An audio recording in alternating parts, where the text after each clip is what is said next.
What's up, everybody? Welcome to part 2 of this 2-part episode, Outgrowing the White Coat, which is my story and my truths about leaving the healthcare industry and all of the stories, all of the circumstances that came with that oftentimes either I don't talk about or people don't talk about. This particular episode, part 2, to me feels a little bit more vulnerable to talk about. And let me just illustrate what that actually looks like. Have been putting off recording it for several weeks, coming up with lots of really important seeming tasks to do in the place of this. I even put it off this week. I knew it needed to happen this week because it's supposed to come out next week. And I just, decided to do other things with the podcast or work on client work or write posts to put on social media, all worthwhile things that kept me from sitting down and actually doing this. And I think that part of it is I have shared this part 2 in a blog. There's a 2-part blog series on my website, which you can go read. But I'm not using my throat chakra to convey the message. There's something that is so much more empowering about using my voice, but it's also therefore more vulnerable. And I think that the things I'll share today actually really illustrate why it's vulnerable and why it's difficult to use my voice and why for so long I felt silenced. So that's also why my nervous system kicked into high gear and was coming up with all sorts of ways to protect me and keep me from doing this thing that it sensed was dangerous for me. And again, I think that the fact that I sense danger just illustrates exactly why I need to be talking about it, because I've heard from thousands of people in healthcare over the last 10 years of working as a coach, supporting people, particularly women in healthcare, that they feel this same way. And when I give voice to it, it gives them even just a little bit more permission to actually drop down into their bodies and feel what they feel somatically, rather than constantly tread water,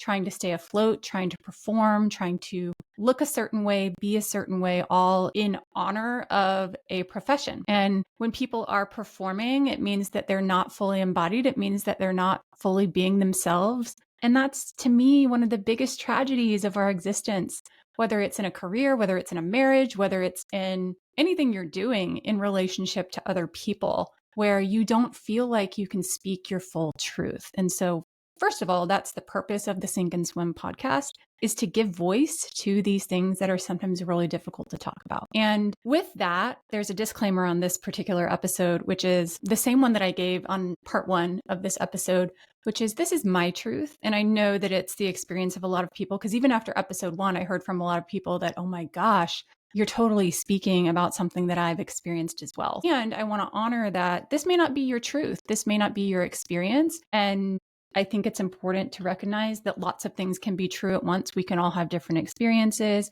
And so the second disclaimer is, me sharing this truth is by no means in purpose to convince you that your truth has to be the same as mine and that you need to see it this way. But if you happen to be feeling something in your body, if something stirs in you when you hear what I share, and it helps you feel seen and it helps you feel heard and it helps you feel valid for your own experience, that's my goal, is to help you see, hear, feel, and experience that you're not crazy and that you're not the only one. And that there's not something wrong with you for seeing, feeling, or thinking about your identity, about your position in healthcare the way you do. The identity shift for myself from healthcare to not healthcare as my career, but also my personal identity, was not an overnight transition. And I think that a lot of people might hear my story or see my story and be like, well, she went from a clinic to coach. She went from making, low 100,000, 6 figures as a clinician to $1 million as a coach. And you hear that before and after, and you think that's a really cool thing. I can do that too. And it took years, and it's still taking years to make this identity transition, to make this career transition. And that's completely normal. And I think I'm still in the middle, if I'm being honest. Even though I now identify as a coach and I have a coaching business, I don't do any healthcare whatsoever. I think I still have one leg in the clinical world and one in the more esoteric, spiritual, intangible world of healing, the unconscious world, the psych world, the emotions, the spirit, the business world, the marketing world. I think that that's normal. to feel like you have one leg in one world and one leg in another. And it's not just, okay, I'm complete and I'm never going to look at that again. And I'm just going to put that in a treasure chest in the attic and never talk about it again. So it's completely normal if you're in some type of transition to understand that it's not just a one and done leap that you make. Even if you actually feel like you've made a leap, even if you haven't made the leap yet and you feel like it's going to be this huge leap, it's actually more of a slow crawl always. Even if you leap, like you kind of get into flight response and you just run to the next thing, your nervous system, the universe, all of the things are going to find a way to kind of drag you back through the mess that you left behind and almost force you to clean it up and face the music at some point. It's like you can't shove the things into the attic without knowing at some point you're going to have to clean out the attic when you move out of the house. It's been an incredibly zigzag path for me to land where I am now. And I think a big reason for that is I just allowed myself to sink into the process while also being in the struggle of having this belief ingrained and drilled into my head that I have to choose a lane, that I have to choose a label to define who I am, to define what I'm doing, to define who I'm helping, and to keep me in a certain very well-defined, targeted, rigid scope of practice. And what that does, and I'll talk about this quite in more detail in the rest of the episode, is that has a really good intention, mostly rooted in like licensure rules in a profession, which are designed with good intention to protect the client and protect the public. But when we put all of our protection in the clients and the public, what it can do is create this constraining corset around us that doesn't take into account that we are multidimensional beings, that we might have more than one interest, that we might have more than one specialty area, that we might have knowledge and skill in more than one thing. And for me in my career, even when I was in healthcare, I never felt like I fit into any one of the clearly defined specialty boxes. When I graduated from physical therapy school almost 16 years ago this week, I knew I wanted to specialize in a very certain niche of client. And when I say niche, I don't mean they're identifying labels like women's health or like orthopedic problems. I mean, I wanted to work with this very multi-dimensional problem evident in young female athletes. I wanted to be able to support them mentally. I wanted to be able to support them physically. Obviously, that's what physical therapy is. I wanted to be able to support their families. I wanted to be able to support them spiritually. And I found that when I graduated, first of all, there weren't like clearly defined jobs that allowed me to do all of those things. And it was very, very quick to see that if I like treaded too far out of my clearly defined physical therapy scope, I could potentially get in trouble.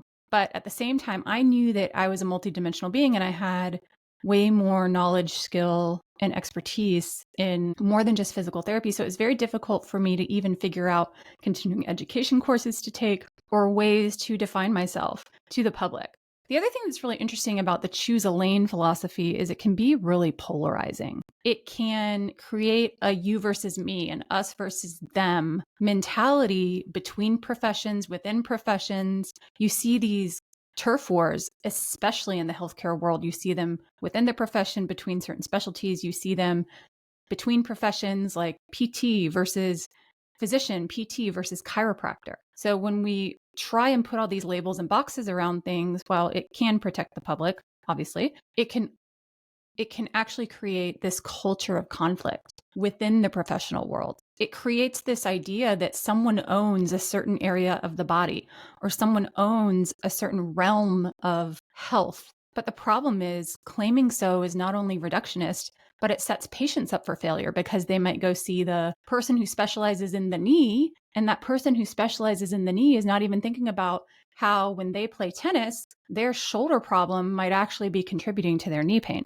That's just a purely physical example. And this is becoming more common that people are looking at the interplay between not only different body regions, but also different realms of health. Like, how does your psychology affect your sports performance? And how does that affect your proclivity for injury and all those types of things? So we're seeing a shift, but from the get-go, I was that person who was like, I don't fit in a lane. I see how all of these things work towards this person's well-being. And it felt really unfortunate for me to have to be limited on what I was allowed and not allowed to talk about with these people when I knew I had the skill and expertise.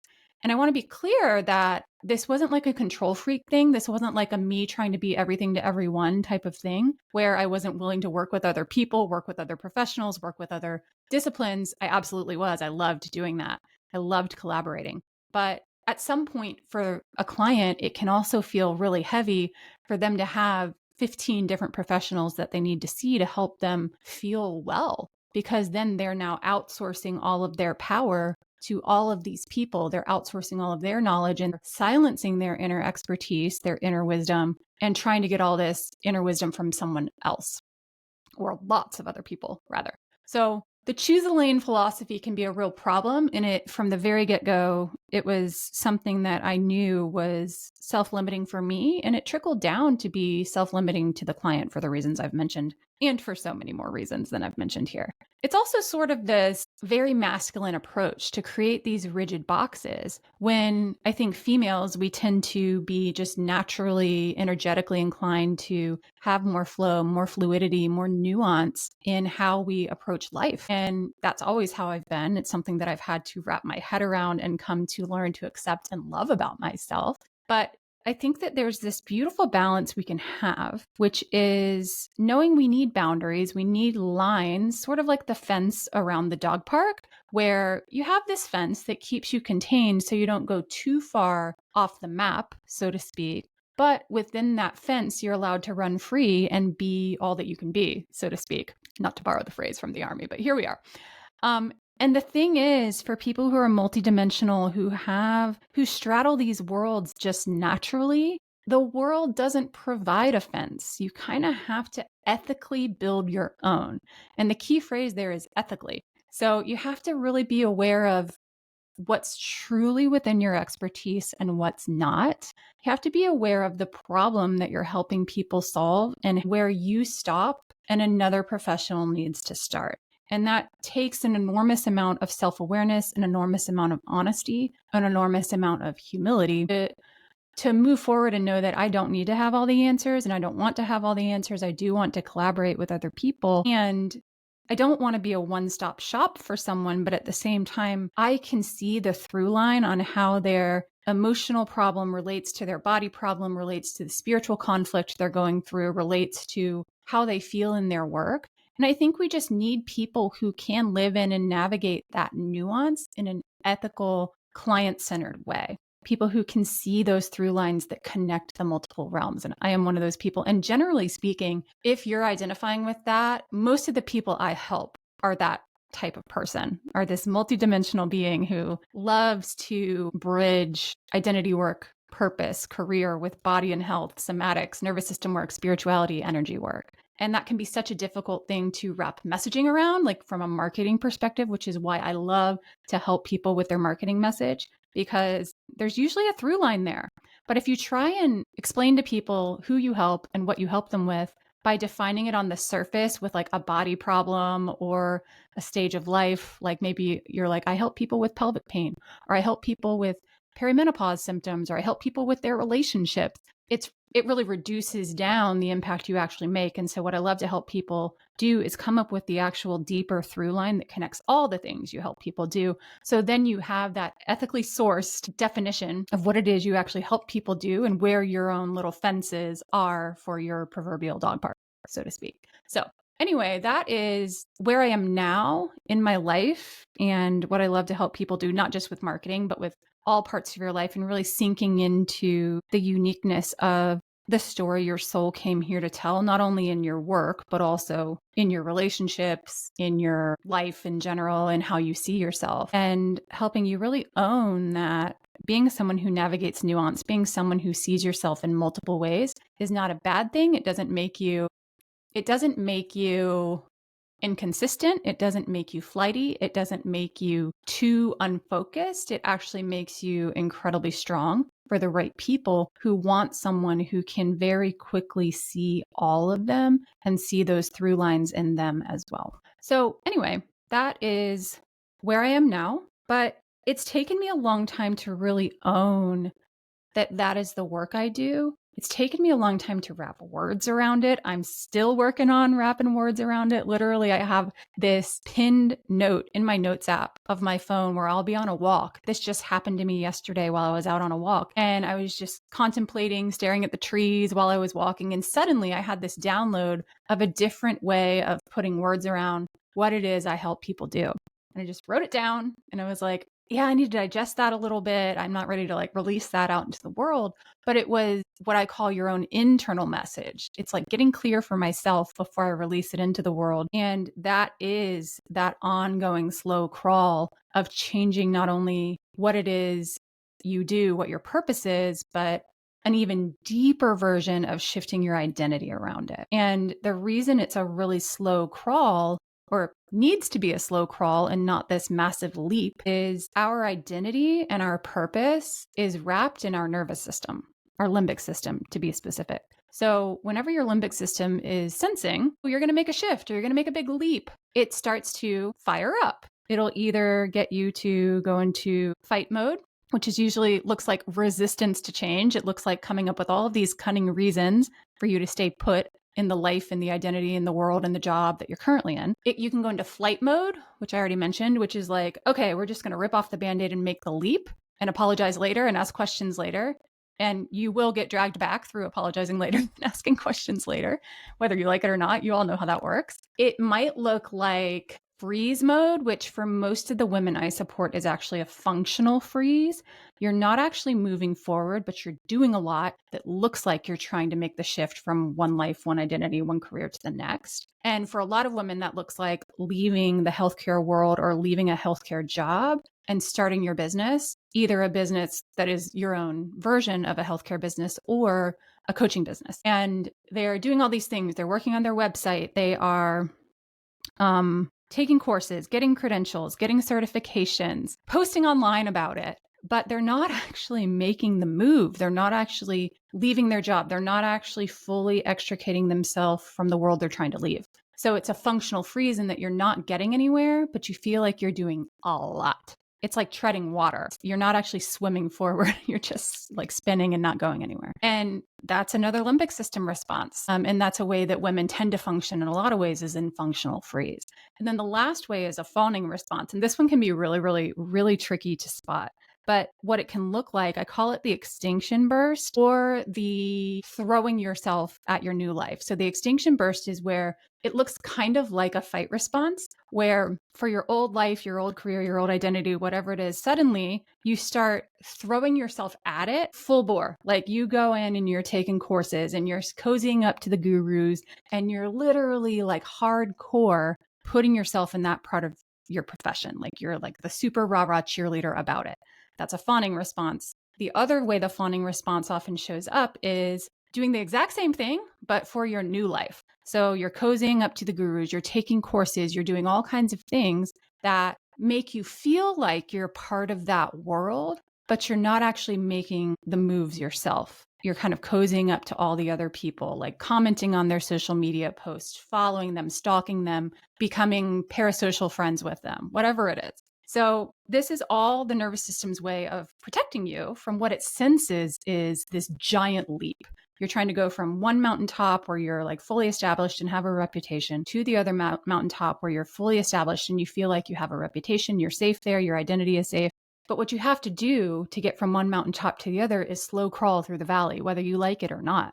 And in that valley, there's going to be maybe some floods, maybe some rainstorms, maybe some thunderstorms. Maybe occasionally it'll be nice and sunny and the sun reaches the depths of the valley, but you have to go there whether you want to or not. You can try and take a helicopter from one to the other, but you had to pay a lot of money for that helicopter. It came at quite a cost. So it's generally speaking, it's not this quick one and done leap. It's a slow crawl. And the sooner you can come to terms with that for yourself and accept that that is just human nature, that our nervous systems need a slow crawl in order to titrate themselves to a new identity, to a purpose, the easier the shift is going to feel. It's never going to actually feel easy, but it will feel less resisted. And if you have felt burned out in your old life, the more that you try and leap, the more burned out you're going to feel in the process of change. That's just human nature, and that's how it works. So that is the process that I have made in my own transition from healthcare into the coaching world. It's the process I guide people through. Basically, I'm here to guide you through the valley yourself. You're the one taking the steps, but I'm here to walk along with you and be your guide. And I'm here to tell you a couple stories, number one, about what it actually looked like to be in my own valley and what it continues to look like. And then, as promised in part one of this two-part series, I will share with you the 3 reasons that I won't be returning to healthcare, at least at this point in my life. So I've been calling them hidden truths. They're things that didn't make me leave because I had really good reasons to leave to move towards what my new life was going to be. But they are reasons that I won't go back. So I'll be highlighting those in this episode as well. But first, let's dig into the part of the story about really sinking in to the valley and really owning that I can't just make the leap myself, because at some point I also thought that I could simply just leap. Probably about 8 or 9 years ago, I finally completed my coaching certification. I knew that I wanted to be full-time as a coach. I had already started my own physical therapy business. I had already left my healthcare job. I had already gone through quite a valley simply to start my own healthcare private practice. And that valley was called cancer. That's a whole other story for a whole other episode. But I was now on the peak of having my own healthcare private practice and was doing great. I was thriving. Had a fully booked schedule. I loved what I was doing. In fact, I took all of those multidimensional interests of physical therapy that I had even at the very beginning of my career, and I finally created a job that allowed me to almost do all of those things. But what I wasn't able to do within my scope of practice, obviously, was that more intangible stuff with people, emotional work, the spiritual work, the somatic work, the nervous system work. So I knew that coaching was going to be the place where I could spread my wings, create my own ethical dog park fence around myself, and help women and teenage girls the way that I knew I was designed to do, the way that my soul's story was telling me to do. Well, I finished my coaching certification about 9 years ago, and I was confident in my skills. But the problem was I had a really hard time identifying as a coach. I felt really, really safe and secure in my identity as a physical therapist. But even though I had the credential telling me I was certified, even though I had the green light to go out and do the thing, I didn't feel safe in my identity as a coach. And that showed up in not knowing how to effectively communicate with people what it was I was doing, who it was I was helping. And I didn't quite know how to effectively design a program that encapsulated all of the things that I so desired to help people with. And so I bumbled along for maybe about another year and a half in my healthcare private practice, continuing to do physical therapy for the most part, knowing and almost like kicking myself every day that I really wanted to be in the coaching world. But I wasn't there. I was frustrated. I was trying everything. I'd worked on my website. I hired a business and marketing coach to help me figure out my messaging. And I was getting there, but I was doing all these things on the surface. I was performing as a coach, trying to convince myself that that performance was going to help me feel deeply rooted in my identity as a coach, and it wasn't. So the idea of fake it till you make it, let me just do the thing and then I'll feel like I am the thing, it doesn't work in this process. You have to actually sink in and figure out how to slow the roll into allowing yourself to gently step into that identity. And ultimately, what ended up happening was I started to get some coaching clients. So I did start to get some proof that, people actually trust me as a coach. I felt like I didn't quite still have a grasp on what it was I was doing. I was helping some women with their hormones. I was helping some teenagers with chronic pain.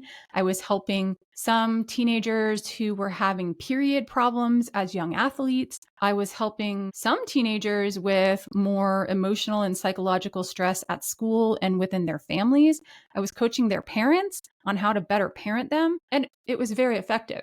But I felt like I was all over the place and therefore, again, not really rooted in my identity of what I was doing. I was trying on a lot of different costumes, but I hadn't quite found the outfit that worked right for me.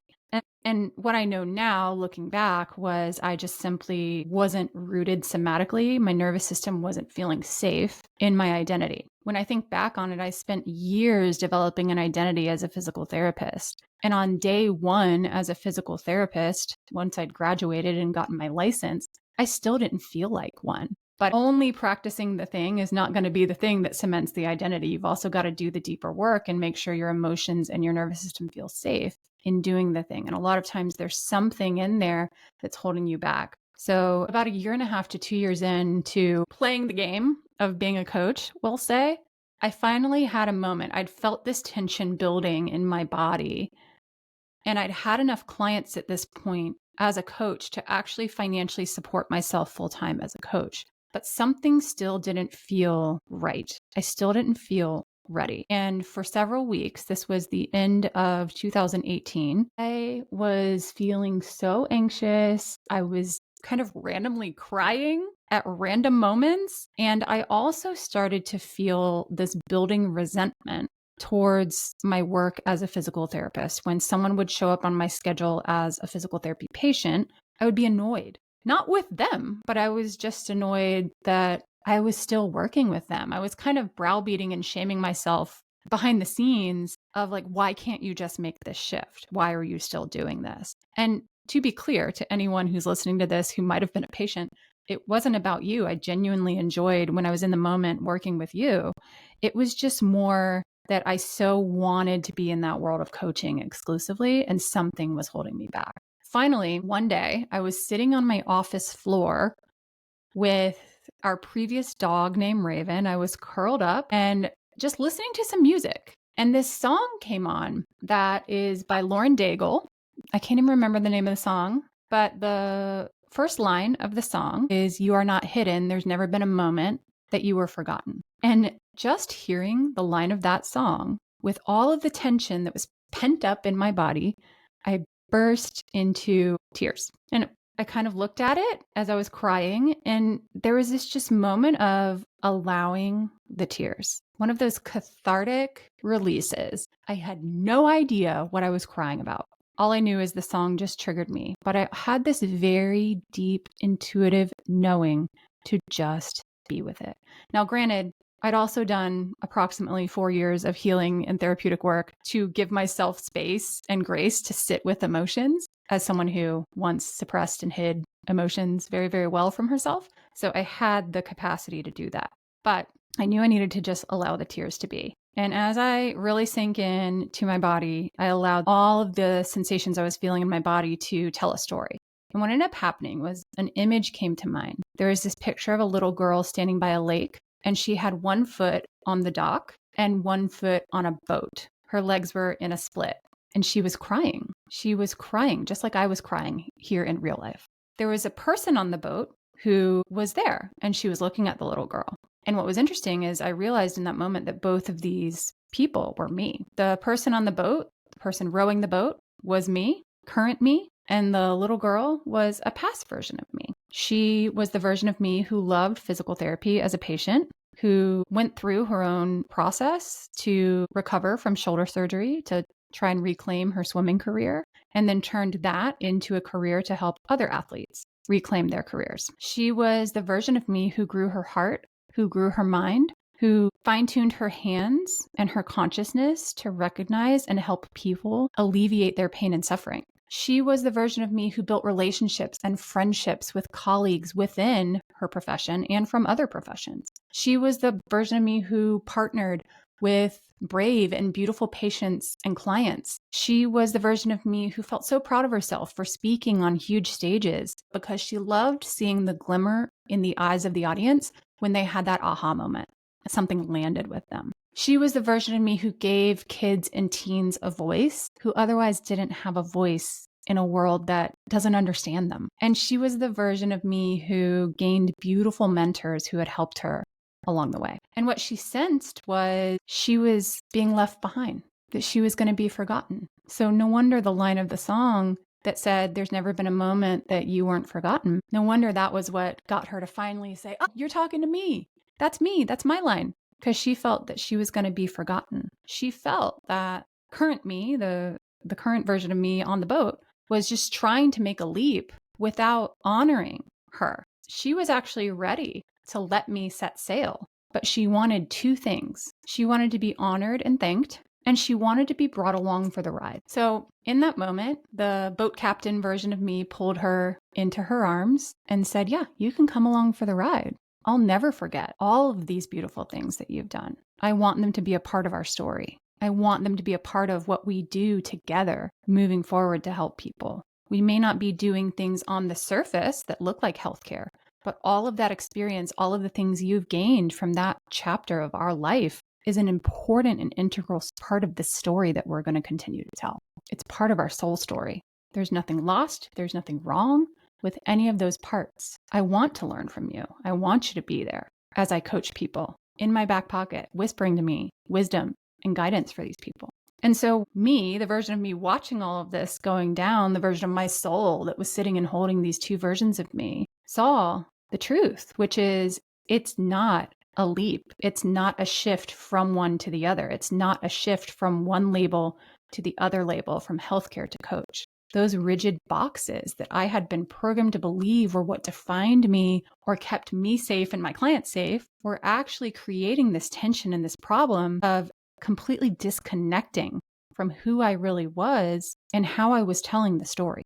The way I like to illustrate this to my clients is it's not identity shift that you're doing. It's not a job shift. It's an identity integration. It's a job integration. And the process requires that you sink in to whatever this moment is, and it's going to look different for every single person. And instead of trying to shove that part of your story into the trunk in the attic and put it behind you, no matter how painful it might have been for you, it's an important part of your story. And that's not to discount that there might have been pain, trauma, or things that you truly do want to forget. And there may be healing therapy and all sorts of support you need for that and is important for you to do. And part of that sinking in process right there is sinking into it, allowing it, accepting it for what it was, forgiving any parts that need to be forgiven, healing any parts that need to be healed, and then moving forward with that is still an integral part of your story. That's not to...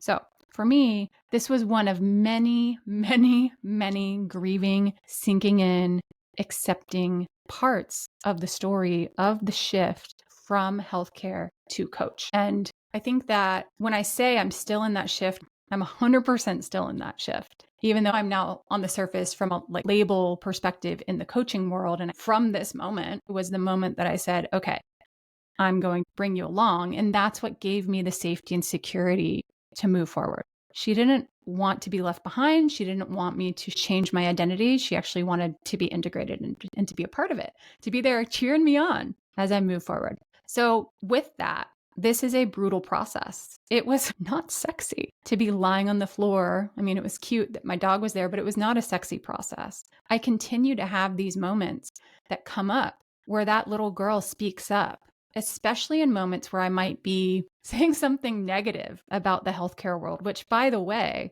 I'm going to highlight some negative aspects of the healthcare world in this episode. And I think that it's actually her who has been resisting me speaking up because she wants to make sure I'm doing it in a way that respects her role and her process in being part of that world. And she comes up when I might be feeling worried or insecure about a new business program that I'm doing or a brand shift that I'm making within the coaching world. She comes up saying, hey, you can always come back to healthcare. You can always do that. And I will find myself down these rabbit holes of looking at healthcare jobs, telehealth jobs, negotiating with her because truly I feel so safe and secure in that identity that I could absolutely return at any moment. And in this process of shifting out of the white coat, I have always left the door open to return. And I think that was a really important piece for me, Number one, I didn't leave healthcare from a place of anger or burnout or wanting to run away from something I hated. I left when I was at the top, when I was doing well, when I was thriving. I left on good terms. And I know not everyone has that experience, but that's mine. And so one of the things that made it more fluid for me to do this identity integration was to know that the door was always open. That part of me, that little girl holding that door open, is who comes up whenever I do have moments of, ooh, maybe I should return. When I'm typically on the verge of something new in my coaching work, in my own version of identity integration in the coaching work. And usually it's more of a present day identity integration that I need to do within my own various layers of coaching identity and coaching story and coaching truths that I need to tell about myself. But this whole process is not an either or process. It's not one career to the next career. It honors the nuance, it honors the continuation, and it honors the layers, not only of my identity, but what I help people do is come to terms with the fact that we are all nuanced, that you can't just slap a label on yourself and expect yourself to feel safe in that new place. And that's what allows your limbic system to develop a firmly rooted foundation of safety, is letting it be a slow crawl and accepting that this is an integrative process. It's a continual process. It's an infinite process. It's accepting the oneness of life.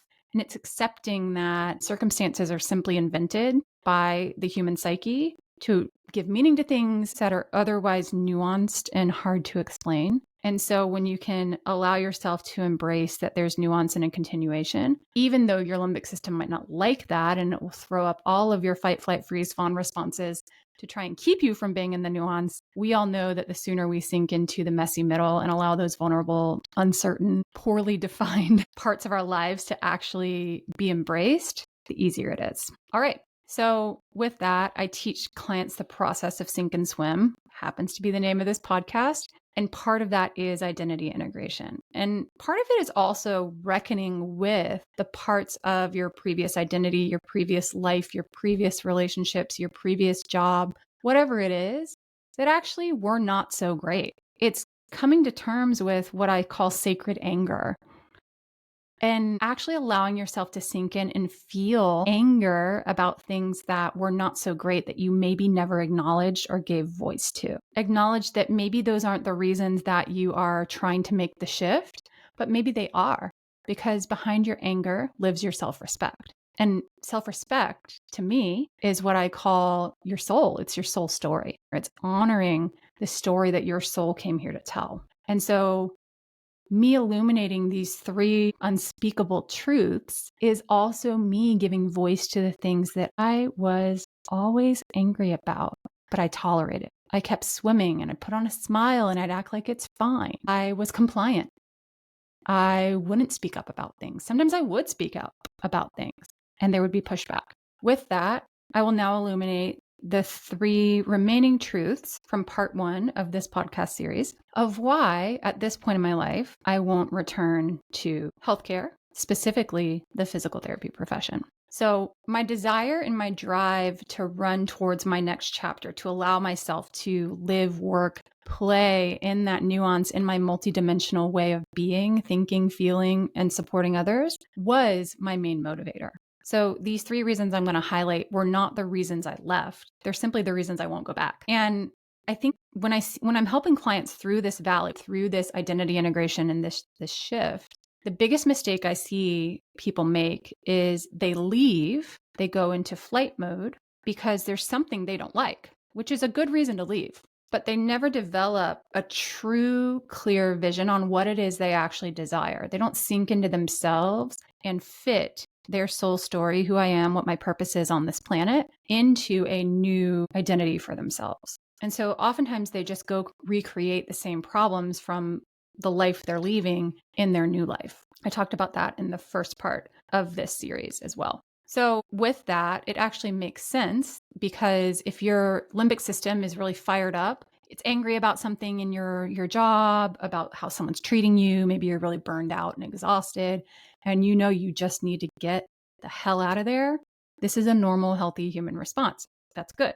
It doesn't sustain though. If you're constantly running from something without a target of where you're running towards, you're going to burn out in the process of trying to get out. And chances are, like health wise, something's going to collapse and you're going to need to really buckle down and take care of yourself, or you're going to find yourself creeping back towards that thing that you're running from. Option 3 is that you will recreate the problems in whatever you run towards. Like you might create some type of new job, new career, new relationship, whatever it is, but you bring the problems with you. My job is to help you not only create safety in your nervous system, in your mind, in your soul with the leaving process, but then also create the safety and the vision and the desire to move towards something that actually serves who you are on the soul level and serves what it is your truest purpose is to do.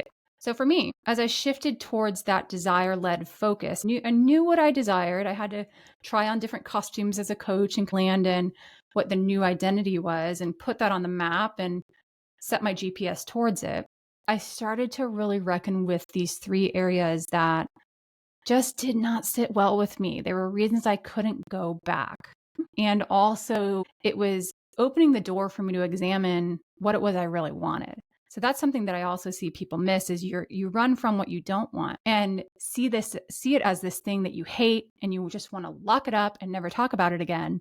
But those things are actually a golden doorway for you. They're actually an opportunity and an invitation to say, okay, well, I know what I don't want, but what is it I actually do want? Can I actually look that thing in the eye, look at my anger about it, look at my disgust about it, look at my exhaustion about it, look beneath that at my self-respect and see what it is I actually deserve and want instead.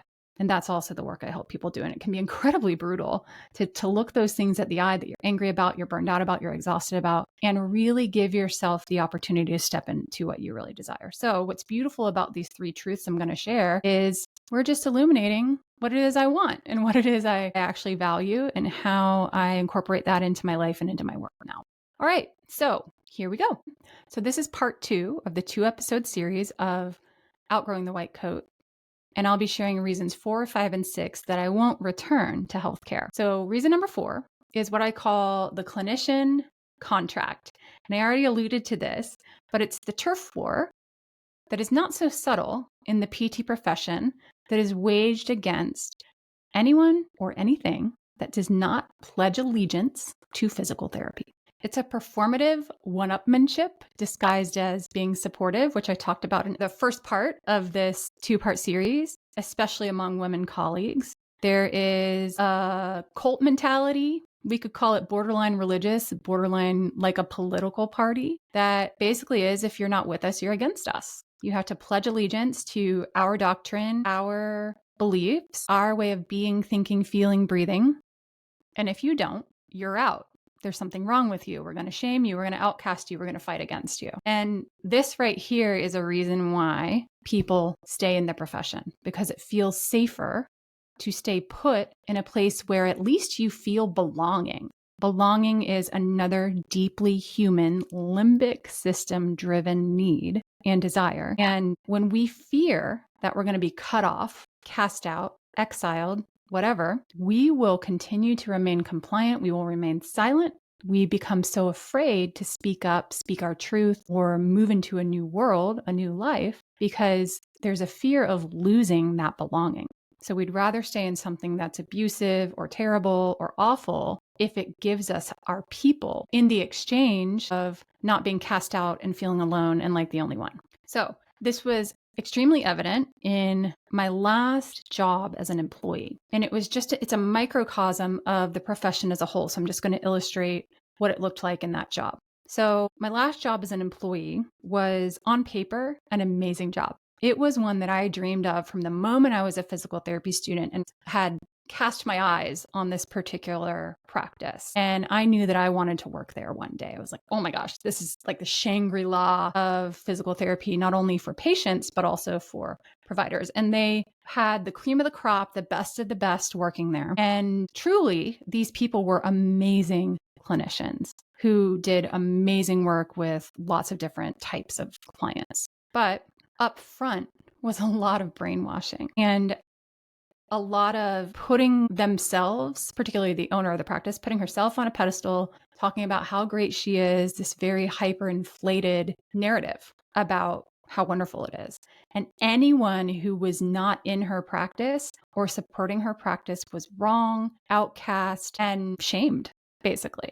And so the culture war was not only in the profession, but this was a microcosm of the whole profession. So what happened with this particular leader of the practice, she would notice when people were prospective employees, and from a very, very early on stage, love bombed them. There was a lot of grooming going on. There was invitations to attend certain courses while building this person up to be part of this exclusive practice and to train to one day get to work there. So from a very, very early on stage, a very vulnerable, high achieving clinician, I was absolutely smitten to be flattered and built up and to be given a map on where I could go. So I did any and all things to comply, to basically fit myself into the narrative that I was going to be a part of that group. So if it sounds like a cult mentality, if it sounds that way, it probably is. And maybe that sounds strong or harsh, but honestly, from like an emotional perspective, that's what it felt like. Eventually, I was offered a job there, started working there.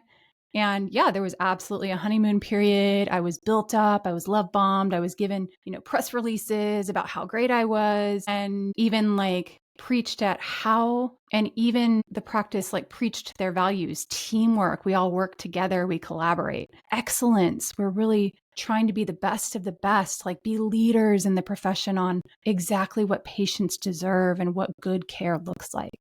And then compassion, that we're really here. We sink deep with our clients and we're here for them.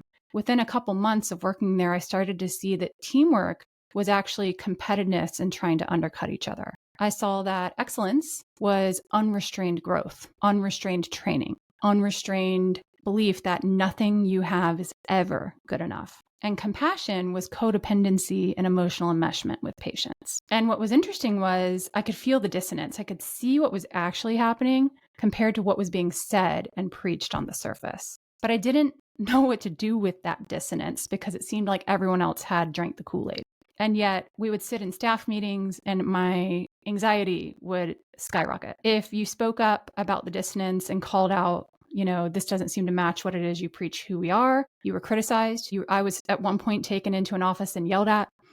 You were brainwashed and preached that, a good employee wouldn't say anything about this and you would simply just continue to suck it up and go above and beyond, all while being paid peanuts for someone who was striving, going above and beyond, having a doctorate degree and $180,000 of student loan debt. And all of that was preached and bottled up and messaged and spun into, well, that's just what it is to be the top of the profession.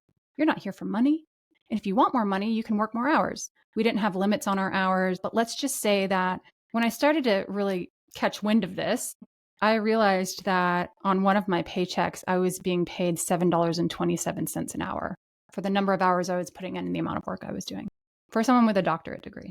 This was in 2013.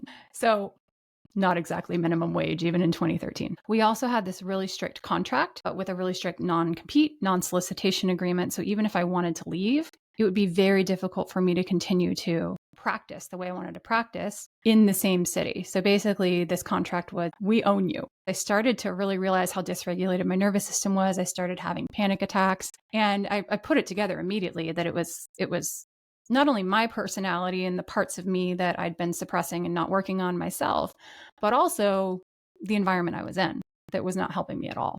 And so I hired an attorney because I was like, I need to get out, but I have no idea where to go, because part of the brainwashing of the job itself was, we're the best. There's nowhere else for you to go. We've differentiated ourselves so much that we have no competitors. And if you try and leave and do your own thing, you can't because we basically own you. So I hired an attorney, and the attorney thought that this contract was, not defendable in court, but at the same time, it wasn't going to be worth it to try and do anything about it. Eventually, all of that unrestrained growth, all of that unrestrained toxicity grew inward. I grew a tumor, and the tumor had probably been growing in me for decades. This was the straw that broke the camel's back, and cancer that may have gone for a couple more decades undiagnosed and unnoticed My body was so inflamed. My body was completely worn out and strung out. I was paddling on the surface, treading water in a functional freeze, doing everything possible. I was fawning. I was in a fight response. Like my panic attack response is exactly my body trying to be in a fight response. And I was trying to leave and use my healthy flight response, but I didn't see anywhere to go. So cancer was my way out. And obviously I went through all of the things for cancer and healing and all of that. But I realized I needed a break. And it was the first time I ever really took a break and looked inward and sank inward and realized something had to change. Well, a couple months into cancer, I was in the shower one day and had the intuitive download that there was a way for me to do my own practice, something I never imagined I would do. There was a way for me to do it legally within the confines of my contract. And perhaps this whole turn of events of cancer, while not pleasant and nothing I would wish on anyone, was in fact the doorway to a complete new way of being.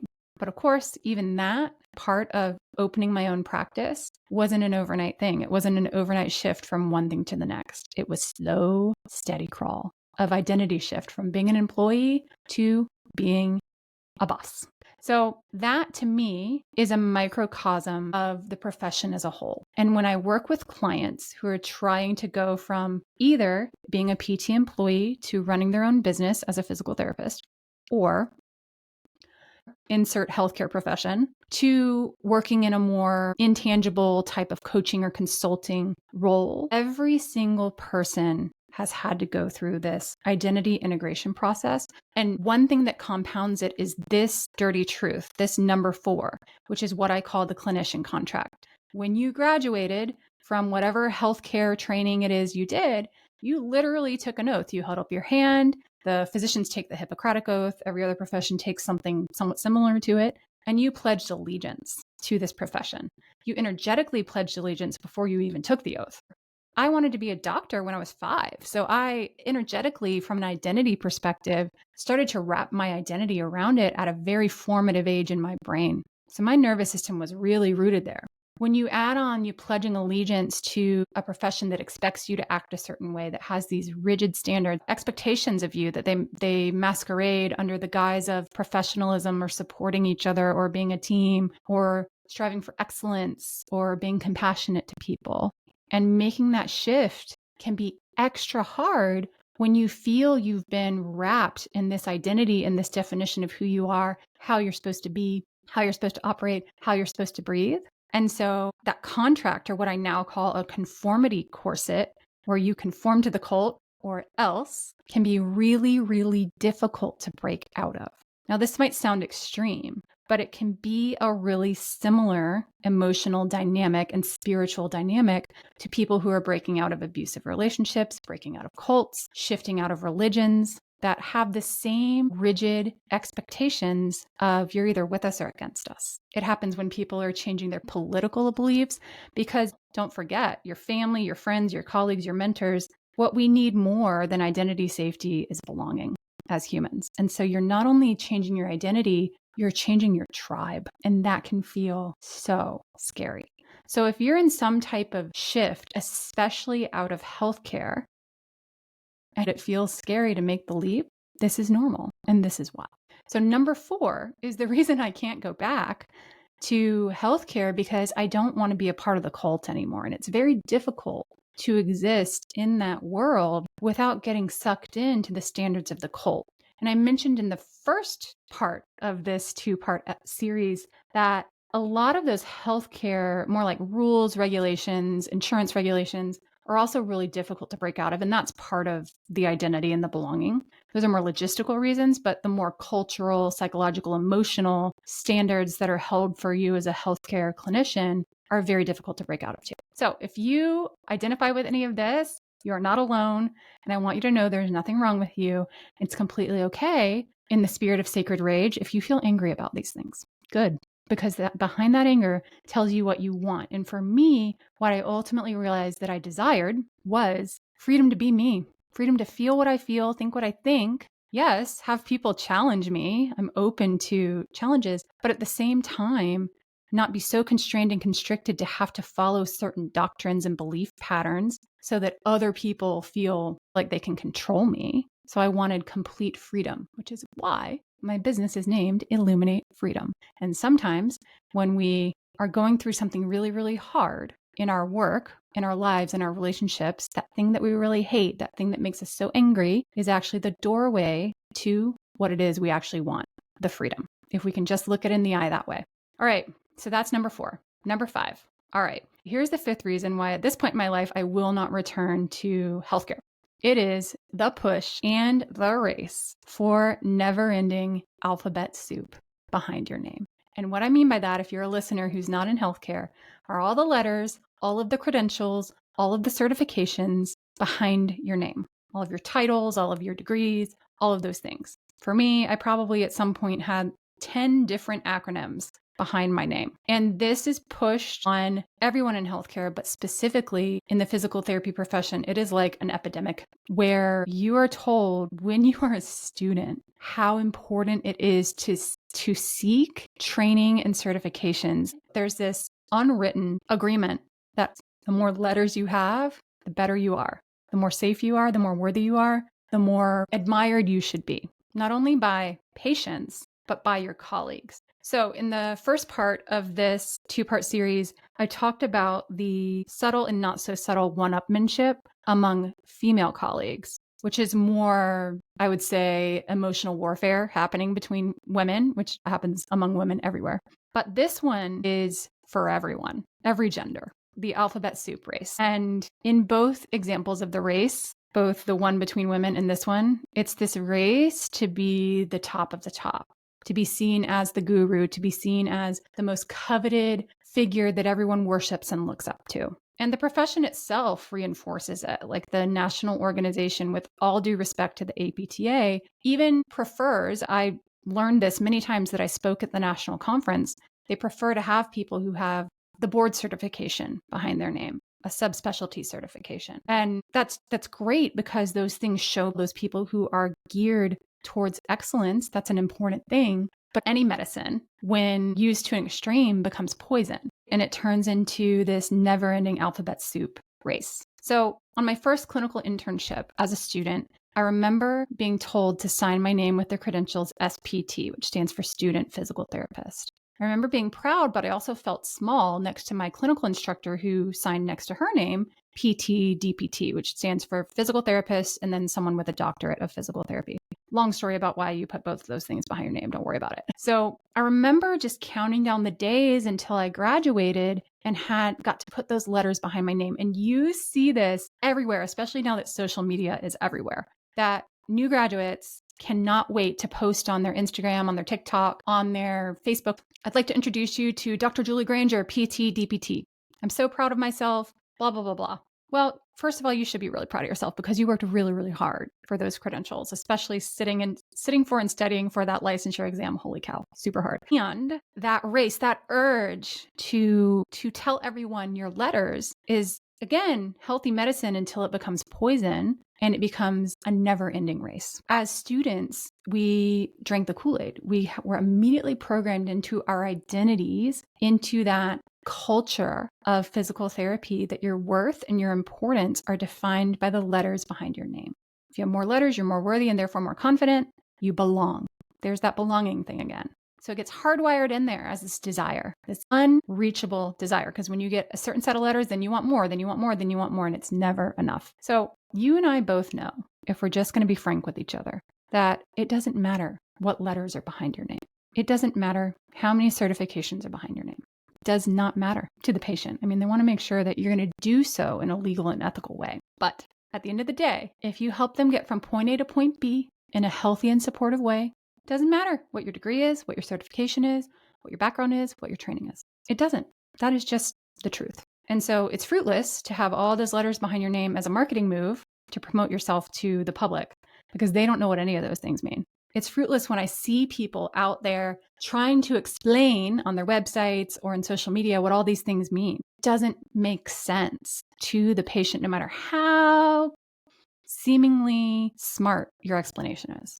But coming back to it, It doesn't matter how many letters are behind your name. It doesn't even matter where you went to school. And this is coming from someone who once believed it really matters where I go to school. I went to Duke and I went to Emory, two of the top medical training institutions in the country. And I'm proud of going to both of those schools and all that I learned from there. Not to discount that, but it doesn't matter. And here's a great example. When I was about 30, I had a random medical thing happen. This was before the age of cancer for me. And I was referred to a surgeon who had amazing credentials. He'd gone to Johns Hopkins for undergrad. He'd gone to Yale for medical school. And then he did all of his residency training at Harvard, like top of the top when it comes to training and credentials. I walked in to see this surgeon, and the way he was condescending, the way he discounted my fear, and how he completely cut to the chase and didn't ask consent for any of the care that he was recommending, it didn't matter. It didn't matter what his credentials were. I felt so unheard, unseen, and unimportant as the patient. And so when you lead with your credentials as a way to try and inspire confidence in people, it's probably one of the least important things you could be doing. When you lead with that to yourself, because that's what you've been ingrained to believe makes you competent and confident and worthy, you're leading from this place, again, of that functional phrase of I'm paddling on the surface and everything looks good, but I'm actually feeling insecure underneath. It's a disembodied way of presenting yourself to the world. And what ends up happening is there's this secret race, not only with yourself to get more letters and letters and letters behind your name, but it happens between clinicians. It happens between people in the physical therapy profession and people not in the physical therapy profession. It gets ingrained in your identity that this is what makes me great. This is what makes me belong. So one thing I work on with clients is the rewiring of this, especially when you're trying to shift from an identity as clinician into coach. I can't tell you how many people get caught in that fawning response, which is like a functional fawning response, which is taking every certification, every course in the new profession and identity, cozying up to the experts, being in their Facebook groups, going to their conferences, signing up for every live stream training they do, putting them up on a pedestal, fawning over them, but have a really hard time making the shift. Because of this piece here, you were programmed to believe that certifications, credentials, etc., make you safe and make you belong. And so unwinding that and rewiring that in that valley, in that walk from one identity to the next is really important to do. And what I hear a lot of people try and do is just tell themselves on a thought level, oh yeah, courses don't matter. I'm just going to not think that anymore. And they find themselves then in a functional freeze, working on their website, tinkering with their marketing message, doing a million marketing trainings because they think, okay, I'm just going to work on my marketing. And when I have all the marketing things intact, then I'll feel safe and I'll feel like I belong in the new profession. Guess what? That doesn't work either. You can't skip that sinking in part of really reckoning with the underlying limbic system wiring that's happening there. And that's what I love to help people do. And it's nothing to be ashamed of. This is just human nature. All right. So that's reason number 5. The reason that I won't return is even if I stay super focused in my own lane, it's really challenging when I'm surrounded by everybody else in the profession who also lives by this mentality. All right. Last reason. So reason number 6 that I won't return to the physical therapy profession, at least at this point in my life, is that PT in general has a marketing problem. And that marketing problem is trying to be everything to everyone. This is not a winning marketing or PR strategy. And I know this because in the almost 20 years that I've been involved in the profession, it seems that the very smart powers that be on the level of the national organization, the APTA, have had a really hard time coming up with a unifying message of who we are and what we do, what problems we help people solve. At some point, there was a campaign called Move Forward, which I thought was quite good because generally that extends to every arm, every specialty of the profession. But you've got the 30,000 foot view of the profession, and then you've got all of these professionals who, like me, are incredibly multidimensional. They saw the multifaceted, holistic approach to healthcare, which can be incorporated into physical therapy in many ways, but they didn't have a great way of defining that out to the public. So that's where you see these physical therapists who offer 30 different services in their practice and have a really difficult time telling the public what it is they do. And part of that is personal identity issues. It's just not knowing how to reconcile your multiple interests into your rigid boxes of physical therapy and your scope of practice, all the things I've already talked about. But part of it is systemically, what happens on the very large profession level. And it also is rooted in that cult mentality where you're trying to fit every single completely unique person into one box, into one clinician contract, into one conformity corset. It's taking these people who are really, really great at helping people recover from a stroke and trying to apply the exact same standards, the exact same doctrines to people who work with professional athletes. Those are two completely different emotional skill sets with people, completely different intellectual skill sets, all of those things. And when you try and apply the same standards to people of very different personality types, even, it can create a problem. Not only really on that deep personal level, but on the systemic cultural level as well. And what's really, really interesting is for someone who's multidimensional, neurospicy, and loves learning, I, as a student, loved the fact that there were so many different areas of physical therapy that I could potentially move into and specialize in. I loved my acute care hospital rotations. I loved working with patients who had had a stroke or an amputation. I loved speaking Spanish to underserved populations in Texas. I loved working with children. I loved working with athletes. I loved all of it. I was the kid who, growing up in school, never met a school subject I didn't like, with the exception of physics. That one's debatable. But once out in the real world, I really saw that in physical therapy, it was a very Houston, we have a problem when it comes to PR situation. Literally nobody other than physical therapists themselves could define what physical therapy is with any accuracy. And here's how that shows up. So, you go out to a family reunion, you go out with your friends for drinks, you are standing with moms in a carpool line, and you say, "Oh, I'm a physical therapist." You're going to get responses like this. "A PT just came over to my grandma's house to teach her how to get on and off the toilet after she had a stroke." And you're like, "Well, that's not what I do." But that is one branch of the profession.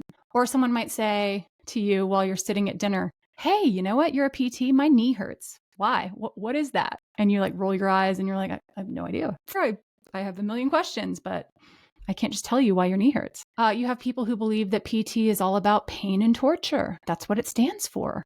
And they'll never go to PT ever again after having a really bad experience, when most of us know that that's not at all what physical therapy is. You have people who don't know that physical therapy works with kids because they have no idea that kids with developmental or congenital disabilities or cancer or whatever go through physical therapy. They have no idea that that's a thing.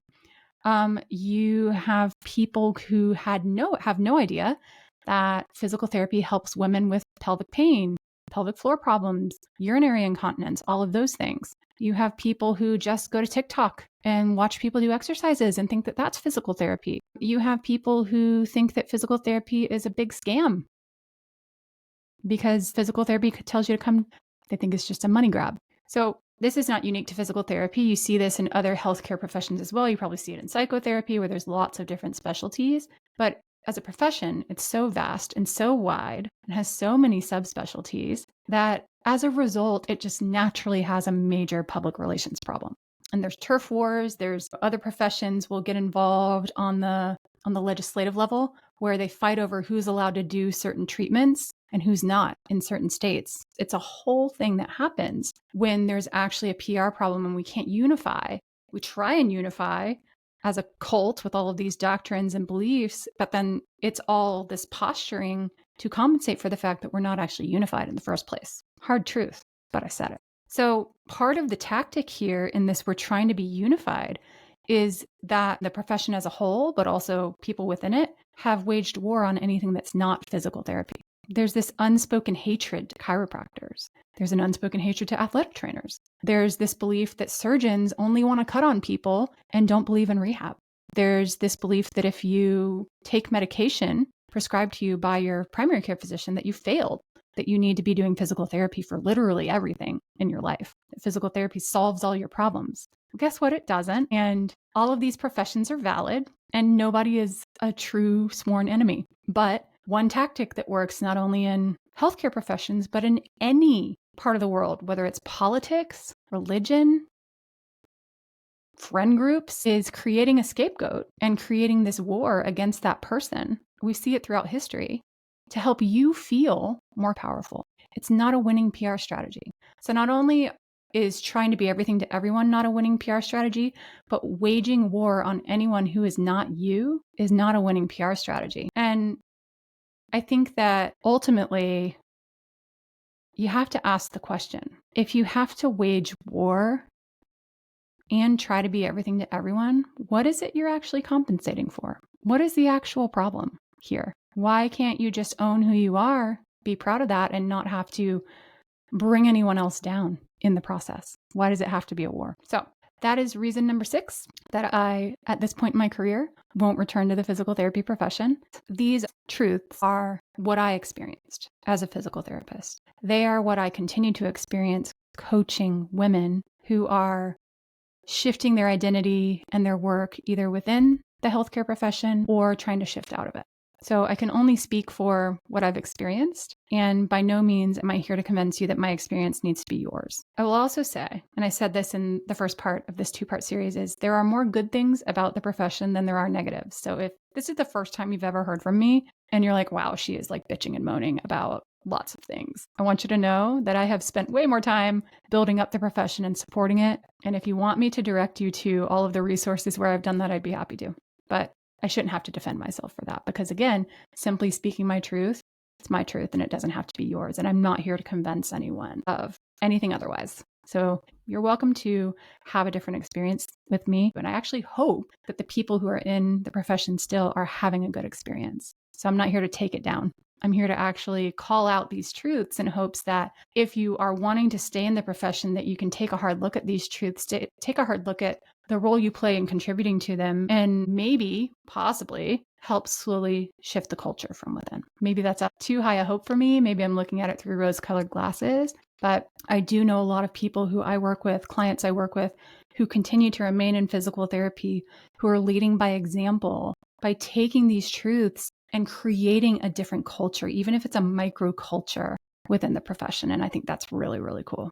So if you are one of those people, keep up the good work. If you are hearing this and you feel that showing up for the profession every day is right for you, then I mean it from the very bottom of my heart when I say, I am so happy you feel aligned. And I'm so happy you found your soul's calling. That's amazing. And I'm also so happy that the profession, your colleagues, and your patients have you. That's so beautiful. For me, I always thought that when I pledged allegiance to the profession, that I had found my soul's calling for life. But then I outgrew the white coat. The beckoning in my heart called me in a different direction. And for you, if you're listening to this and that beckoning is there for you, you are invited to listen, even if you don't do anything about it. My invitation to you is to simply turn inward and listen to that beckoning. Listen to that version of you who's in the rowboat. Also listen to that version of you who's the little girl or the little person on the dock begging you to stay. It's okay to hear them both out. And there might be more versions of you that are speaking up. And that's okay. And if you need someone to help you listen to those versions of you, that's what I like to help people do. It might feel super impossible at this point to change course or leave. One thing I'd love to ask you is, if you didn't care what anyone thought, how would you spend your time? If you knew that everyone would unconditionally support you no matter what, how would you spend your time? And behind that answer is often where you actually belong. If you could imagine your wildest dream, even if you believe it will never come true, if you could paint the picture of a perfect career for yourself, wildest dream, we're going to go wild here. We don't need to know how it's going to happen because it may never happen. What would you do?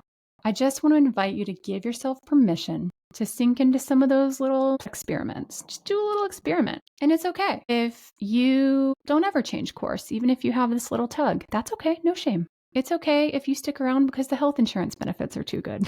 I totally get it. It's okay if you feel like you so want to make this shift, but you know that you're standing in your own way. Maybe the shift just needs to be titrated into a slower crawl instead of one big leap. It's okay if your parents paid your way through school, or you have a gazillion dollars in student loan debt, and you feel like you are literally indebted to the profession, yet you want to get out of it. That's all okay. This is completely understandable. And I get that you may want to stay cozy in the cocoon for a little bit longer, even though when you're getting really honest with yourself and looking at some of these truths, you're like, oh, it sucks. It's not actually that cozy. So if you're looking for someone to have your back, even if it's just someone to bounce ideas off of, I would love to hear from you. I would love to hear what's percolating for you. If you have a vision of what could be next for you and you know what you need to do but haven't done it yet, I would just be happy to be a listening ear, and I'd love to hear what's on your heart. Please reach out to me. I'm not going to push you. I'm not going to convince you. I'm not going to tell you you have to move. I'm not going to lecture you to get out of your own way.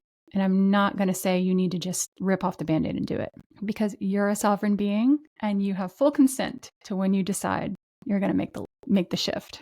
At the same time, you can only truly gain reassurance, safety, certainty, confidence, all those things your limbic system is dying for, by trusting yourself, sinking deep, putting one foot in front of the other through that valley, seeing what it's like, examining some of those deeper stories, and walking the path to get to the other side. You can't make it perfect. Can't wait until all the ducks are in a row and all the stars are aligned, because the universe might find a way to push you off the cliff instead.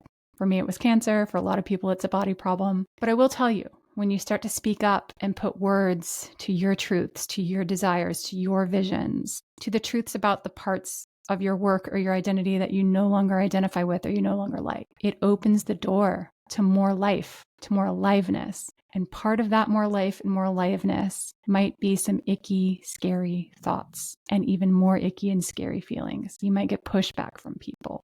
Because when you illuminate your truth and when you shine your light on your power and your courage, it illuminates for others that they too have the power, but that can scare the shit out of them. So just know, when you look from one mountain top to the next, you still have to walk through the valley of the hard parts too to get there. So I'm here with wide open arms, ready to listen.